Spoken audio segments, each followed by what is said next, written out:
Hi hello welcome to HSB news. నేను మీ దాస్యం గౌతమి. మనం ఇప్పుడు హన్మకొండ జిల్లా హసన్పర్తి మండలం గంటూరుపల్లి గ్రామ పంచాయతీకి సంబంధించిన ఇండిపెండెంట్ అభ్యర్థిగా పోటీ చేసి ఎన్నికల సమరంలో గెలిచారు. ఆయన మన ఛానల్కి అందుబాటులో ఉన్నారు.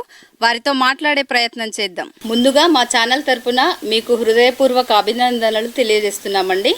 మీరు చాలామంది యూత్ పిల్లలు బయటికి వెళ్ళి బిజినెస్లు చేసి చాలా స్టడీస్ పరంగా వెళ్తున్నారు కదా, మీకెందుకు రాజకీయాల్లోకి రావాలనే ఆలోచన వచ్చింది?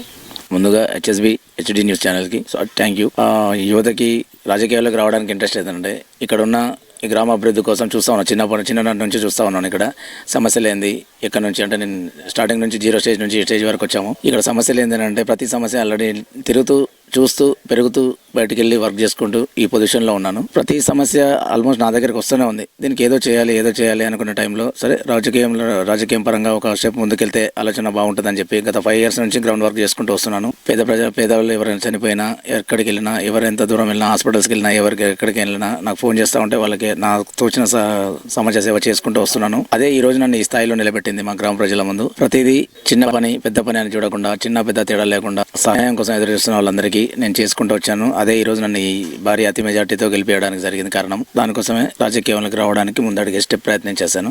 మీ గ్రామంలో వృద్ధులకి పెన్షన్ సరిగా అందుతున్నాయా? ఎలా ఉంది ఆ కార్యాచరణ మీద? మీరు ఎలాంటి ప్రణాళికలు చేస్తున్నారు? పూర్వం పెన్షన్స్ దారులకైతే ఇప్పటి వరకు అయితే పూర్తిగా పాతవన్నీ వస్తున్నాయి. కొత్తగా ఉన్న దాంట్లో అప్డేట్ వర్షన్ లో మాత్రం ఫిజికల్ హ్యాండిక్యాప్డ్స్ ఉన్నారు, పేద ప్రజలు ఉన్నారు, వితంతువులు ఉన్నారు, ఒంటరి మహిళలు ఉన్నారు. వీళ్ళకి మాత్రం పెన్షన్స్ ఇప్పటి వరకు అయితే గత 4-5 years నుంచి వాళ్ళు అప్లికేషన్ పెట్టుకున్నా కూడా గవర్నమెంట్ నుంచి లాక్ పడిందని చెప్పేసి చెప్పుకోవడం జరుగుతుంది. అది ప్రస్తుతం ఉన్న గవర్నమెంట్ తోటి ఆర్జీ పెట్టుకుని వాళ్ళ ఆదేశాల మేరకు ఆ పెన్షన్ కూడా రిలీజ్ చేయాలని కూడా కోరుతున్నాను. కొత్త అప్లికేషన్స్ కూడా పెట్టాలని కూడా కోరుకుంటున్నాను. దయచేసి దానికి కూడా గవర్నమెంట్ సహకరించాలని కోరుకుంటున్నాను. వీధి లైట్లు, విద్యుత్, నీటి సరఫరా గురించి దాన్ని ఎలా చూస్తారు? దానికి ఎలాంటి సహాయ సహకారాలు అందిస్తారు?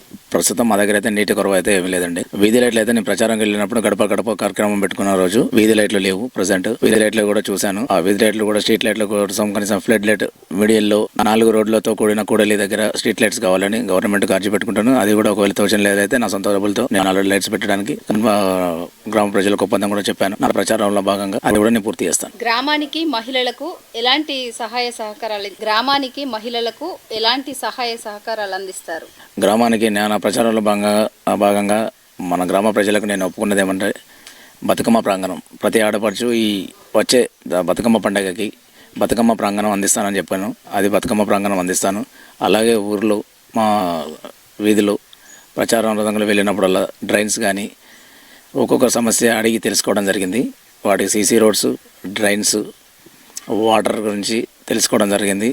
దాన్ని కూడా ప్రభుత్వం దృష్టికి తీసుకెళ్ళి ఆ రోడ్స్ మరమ్మతులు కానీ బతుకమ్మ ప్రాంగణం కానీ అది తప్పకుండా నేను నెరవేరుస్తానని గ్రామ ప్రజలకు హామీ ఇవ్వడం జరిగింది. అలాగే మా గ్రామంలో ఆడపిల్ల పుడితే ఫస్ట్ ఆడపిల్ల పుడితే 5,000 పదాలు నా సొంత నిధులతో ఇస్తానని చెప్పి కూడా గ్రామ ప్రజలకు తెలియజేయడం జరిగింది. ఇదండి గంటూరుపల్లి గ్రామ పరిస్థితి. సర్పంచ్ గారితో మనం ఇంతసేపు కలిసి మాట్లాడాము. రాకేష్ రెడ్డి గారు తనదైన శైలిలో ప్రజలకు సేవ చేస్తూ గ్రామం సంక్షేమం కోసం అభివృద్ధి ధ్యేయంగా ప్రజల కోసమే ముందుంటూ అన్ని ప్రణాళికలు సిద్ధం చేసి వాళ్ళకు అడుగడుగునా తోడుంటానని వివరించారు. చూస్తూనే ఉండండి. మరిన్ని అప్డేట్స్ కోసం కెమెరామ్యాన్ చెంగిలి నరేష్ తో దాస్యం గౌతమి, హెచ్ఎస్బి న్యూస్.